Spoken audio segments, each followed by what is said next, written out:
দাঁড়াও দাঁড়াও বন্ধুরা, তোমরাও কি পেনের কালি শেষ হয়ে যাওয়ার পর পেনের এই ঢাকনাগুলোকে ফেলে দিচ্ছ? তাহলে আজকের পর থেকে আর ফেলে দিও না, এই ভুলটা আর করো না। কারণ এই পেনের ঢাকনাগুলো আমরা এত সুন্দর করে কাজে লাগাতে পারবো যে আমাদের অনেক খরচ কমে যাবে। তো কিভাবে আমরা এই ঢাকনাগুলোকে কাজে লাগাবো চলো দেখে নাও।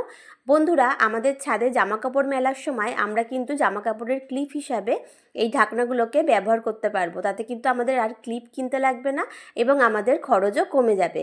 তো দেখো, আজকের এই টিপসটা তোমাদের কেমন লাগলো অবশ্যই জানিও, এবং এই ঢাকনাগুলো কিন্তু ভুলেও আর কখনো ফেলে দিও না, সংরক্ষণ করে রেখো। তাহলে দেখবে তোমরা এরকম ছাদে যখন জামা কাপড় মেলবে তখন কিন্তু এটা সুন্দর করে কাজে লাগাতে পারবে। তো এই টিপসটা তোমাদের কেমন লাগলো সেটা কিন্তু অবশ্যই কমেন্ট করে জানিও। ফেলে দেওয়া জিনিস কি সুন্দর কাজে লেগে গেল বলো বন্ধুরা। চলো এরপরে দ্বিতীয় টিপসটা দেখে নাও। তো দ্বিতীয় টিপসটা হচ্ছে, আমাদের গাড়ির যে লুকিং গ্লাসগুলো থাকে সেগুলোতে যখন আমরা বৃষ্টির সময় গাড়ি চালাই তখন কিন্তু দেখতে খুব অসুবিধা হয়, সেই লুকিং গ্লাসগুলোর ওপরে জল জমে যায়।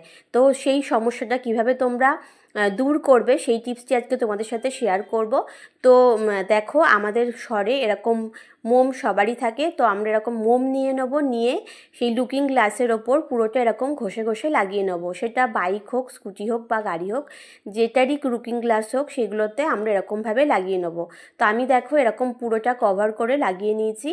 আর এখানে আমি ফ্ল্যাশ লাইটটা জ্বালিয়ে নিয়েছি যাতে তোমরা খুব ভালো মতন দেখতে পারো।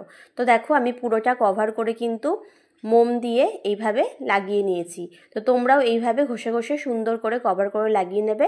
তারপরে তোমরা কি করবে, একটা সুতির কাপড় ভিজিয়ে নেবে, জলের মধ্যে ভিজিয়ে নেবে, নিয়ে এরকমভাবে ঘষে ঘষে তারপরে মোমটা তুলে নেবে। তো আমি যতক্ষণ এটা ঘষে ঘষে তুলে নিচ্ছি, চলো তোমাদের কিছু মূল্যবান কমেন্ট পড়ে নিই।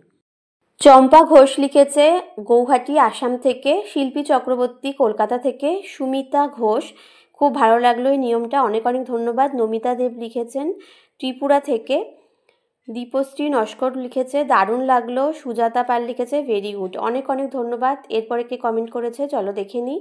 তো এরপরে কমেন্ট করেছে সুনিপা বণিক, খুব ভালো লাগলো, আমি নিমতা পাইকপাড়া থেকে, অনেক অনেক ধন্যবাদ। এরপরে কমেন্ট করেছে অঞ্জলি কর, দারুণ সুন্দর, ভাবতেও পারিনি যে এত ভালো পরিষ্কার হবে, খুবই খুশি হলাম। অনেক অনেক ধন্যবাদ তোমাদের এত এত সুন্দর কমেন্ট করার জন্য। আর তোমরা যারা এখন আমার ভিডিওটা দেখছো, কোথা থেকে দেখছো অবশ্যই কমেন্ট করে জানিও, যাতে পরবর্তী ভিডিওতে আমি তোমাদেরকে ধন্যবাদ জানাতে পারি। তো দেখো আমি লুকিং গ্লাসটা সুন্দর করে পরিষ্কার করে নিয়েছি। এরপরে এর মধ্যে জল দিয়ে আমি তোমাদেরকে দেখাবো যে দেখো কত সুন্দর এখানে জলটা দাঁড়াতে পারছে না। তোমরা যদি অনেক বৃষ্টিতেও গাড়ি চালাও সেখানেও কিন্তু লুকিং গ্লাসে এরকম জল পড়লে তোমরা সুন্দর করে সেই লুকিং গ্লাসে তাকিয়ে গাড়ি চালাতে পারবে, কোনো রকম অসুবিধা হবে না। আজকে দুটো টিপস কেমন লাগলো অবশ্যই জানিও। সবাইকে টাটা।